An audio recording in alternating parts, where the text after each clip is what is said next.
everybody, it's Book of Katherine and I'm doing it. I'm filming a wedding video.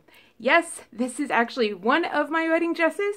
I didn't actually get married in this wedding dress, so don't worry, and I don't have the veil, and I don't have the same body that I did, so don't worry, I don't look the way I was supposed to actually look in it, so none of that. So, and it's not the jewelry I wore, so yeah. But because I've been mentioning getting married to so many people, I've been watching a little bit of Say Yes to the Dress, and I think we need to have a serious talk. We need to have a very big talk. You may notice that my wedding dress is just a little different than any of the wedding dresses that you see in Say Yes to the Dress. Why would that be? Why would that be? Because my other wedding dress was even more bomb the house. More bomb the house than this, because I was like, I don't think I like this kind of silk. I don't like this kind of silk that's like, you know, a little bit flat. I want the shine. And so I did like this, like, I did the bling and everything like that. And yeah, I went the house. And I did it with real silk. How was I able to do that? How was I able to do that? Okay, we need to talk. Go get the book Bridal Bargains. If you're going to get married, get the book Bridal Bargains. It's the book, it even says it on the cover, it's the book the wedding industry doesn't want you to read. And they're right. The wedding industry makes more money than Hollywood. It's a bigger industry than Hollywood. They make more billions of dollars every year than Hollywood, than the media. That's the wedding industry, and you think it's going to be my best day. I'm going to go in and I'm going to get my wedding dress, and you can even don't see it on Say Yes to the Dress, and even when you watch the UK one and everything, they go in and they think they're going to have this amazing time, and what you watch is these sales clerks try to up the price, up the price, up the price. They never give you a deal on the dress, and then if you really look at these dresses, you think you're going to watch this on every single episode. You see the brides going in there thinking they're going to get this beautiful dress. And then you kind of see you never see them go, oh, there's always this disappointment on their faces because they're just kind of like, what is this? The dresses aren't really what they were expecting. Do you want to know why that is? Do you want to know why that is? Let's talk. There is a difference between wedding industry dresses and all the dresses that you buy in the rest of reality and the rest of your life. Basically, the rest of the dresses that you buy in the rest of your life will be better quality than the dress you buy on your wedding day. Do you want to know why that is? You go ahead and you go into Bloomingdale's and you buy a $200 dress. That $200 dress is going to have a lining. You buy a wedding dress for $200 and it ain't even going to have a lining. It's going to be torn, ripped to shreds, and going to have tracks all over the bottom of it because it'll be in the basement from having been a sales rack dress that they had all the brides try on for 5 years. It'll have missing parts, ripped to shreds. That's the dress that you'll get.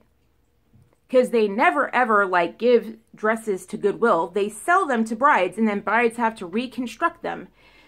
And the way that the reason that dresses take forever, you order it and then you have to wait like a year and a half to get the dress, that's because they send them all to China to have them made. And they wait till they have an order for, in your size, they wait till 10 orders for the same dress to stack up until they have an order of 10 dresses in that dress, in that size, and then they place the order to China.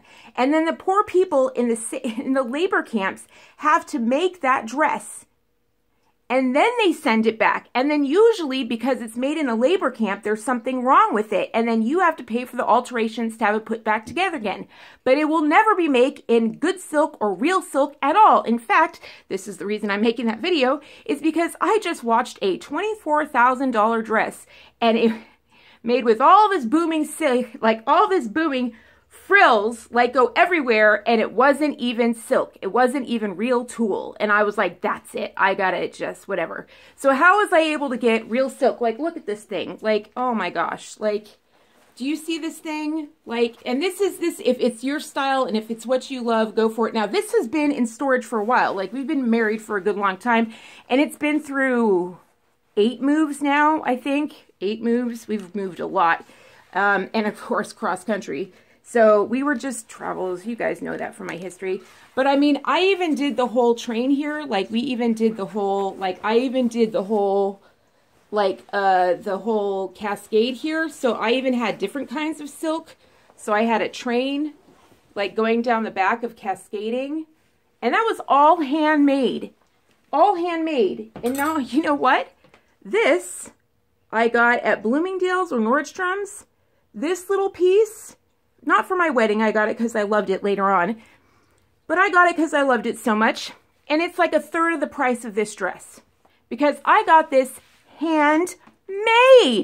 I got it handmade. Of course, I got handmade in another country, but my dress made here in the States was like half the price of this one that I ended up wearing. It's a huge ball gown with a much bigger train and real silk, and it was a nice shiny silk, whatever. So, and the reason why this one was so expensive as compared to the other one is because this chick in the other country, small country is the other side of the world or whatever, and it's a first world country, don't worry. So, but she was like on the front cover of all the magazines. Like she was like the most in-demand seamstress. Like she was just like, she was her own, you know, wedding designer, and she was on all the covers and everything like that. So that's why. But it was still like, you know, nothing. Like it was still under $2 grand. Do you know what this would cost? This would be like, this would at least be 50 grand now. To even get close to this kind of silk. This would be like freaking the couture prices now, for heaven's sakes. I haven't seen any dress made into silk. Now, I'm sorry it's not fitting well and everything like this, but it's constructed and it's got the whole, I'm sorry, it's not fitting well because I don't have the same body and I'm not the same person. You know what I mean? Like the nice thing with seamstresses is that, I mean, you know, she was on the front cover. She made it to exactly my dimensions, exactly. And it was like, boom. I mean, you can still see that. You can still see how it went exactly like the cut. Like it was exactly to my boom. And if I had the same body, it would be like straight. That's what they do. They make it exactly like, oh God, you can see it matches my chin. Like they form it to your body, like exactly what you want, how you want it, exactly what you need, exactly the material you want in this gorgeous way, and you pay nothing. Like, what the heck? Not only that, but the envelopes and everything like that. Like, this Bridal Bargains thing will tell you, it will actually tell you, and if you need to go ahead and buy it in a store, they tell you what stores to get to, which ones have the biggest mistakes, which ones don't. They'll tell you how to do it. But not only that, I got all the invitations that I wanted, like from the paper product places and the flowers. They tell you how to, you know, they have this new flower thing that a guy just came out, was like, oh, we cut around the wholesalers and we did this and we cut and I was like, Bridal Bargains was telling you how to do that forever ago, helping brides do that. Are you crazy? Anyway, so they tell you about the bridal magazines, and I'm just saying, and like, look at this. Like, okay, so I got this in Nordstrom. This is like a third of the price of this gown or whatever. Actually, maybe half the price of this gown. It was really expensive. So, but then, okay, but you see these earrings? These earrings were vintage. Like, I just bought these. They're vintage. You can go big, or you can make your own and go simple. These are vintage Swarovski that I made myself. And guess what? These fillings, you see these? These are gold-filled fillings that you can buy yourself. So you can actually have, when they say they sell to you in gold and 14-karat gold and 24-karat gold, they mean gold-filled. Unless you want to spend $50,000 on a pair of earrings, that's what they mean. They give gold-filled earrings, but you can buy in your own findings. They're called findings, and you can put it together yourselves or have a jewelry maker do it for you, and it costs nothing. You know, so you get these stunning earrings. I don't know if you can see that. Oh my gosh, they're absolutely incredible. They're absolutely incredible. And I'm just saying, there are ways that you do not have to go into debt. Like, they're always trying to get you into debt, and you'll just start watching Say Yes to the Dress. All they're trying to do is get you in a dress that is not up to your standards. They're crappy dresses. Like, they really are just... The reason these brides are so stunned is because they've been buying high-end luxury goods all their lives, and they get into the store and they're blingy dresses, but they're not near the quality that they're used to. And they're right. They're not. They're loud and they're gauche, but they're just, it's nasty materials, and they tear apart easily and everything falls apart. And It's just awful. You want quality. You want to feel beautiful on your day, and you can do that with a hand dress. Now, what a hint that you can do if you want to get it handmade is that, and you can even change the length of your veil and all that stuff, which they'll always ratchet up to you in an actual bridal store, which, by the way, they're not nice. Like, notice that they're not really nice, these sales clerks in these bridal gown stores. They don't let you go. You think you get to go through the racks and actually choose the gowns for yourselves. Oh, no, no, no. You go in and you have to give your budget, and then they go choose for you. They go and then they choose, and then they say this, and then they try to direct your choice. You don't just get to go through the store and choose unless you have some sneaky person going through and running. So, oh gosh, I'm sorry. Like, I don't have undergarments that were made. I had an undergarment that went under it and it made everything fit. So I don't want to expose you all that. But I just was like, you know what? I never got to wear it. So let me actually wear it for once and let all of you see like what actual, like, you know, quality is supposed to be. You know, so that you look like a freaking hot goddess and you look better than these like $50,000 dresses that they're wearing. And then it's like, oh my gosh, yes, pay less is made better when you get a normal shoe. You know, like, it is just really, really sad. These dresses are made in China. They're not made well. And there's a reason for that, because they can do it. They'll never, ever. It's just, it's awful. And just handmade will always be better. The service will be better. Find someone that you like. And then if you're living in a big city or whatever and stuff like that with a high Latina population, the quinceañeras, just go into one of those stores or grab a friend that knows Spanish or whatever. I had a great wedding planner that knew like all the best stores in town because she had all of her dresses handmade or whatever. And so that's who I went to, because they make the big ball gowns. You always see the big ball gowns and stuff. You guys know that I was always like working.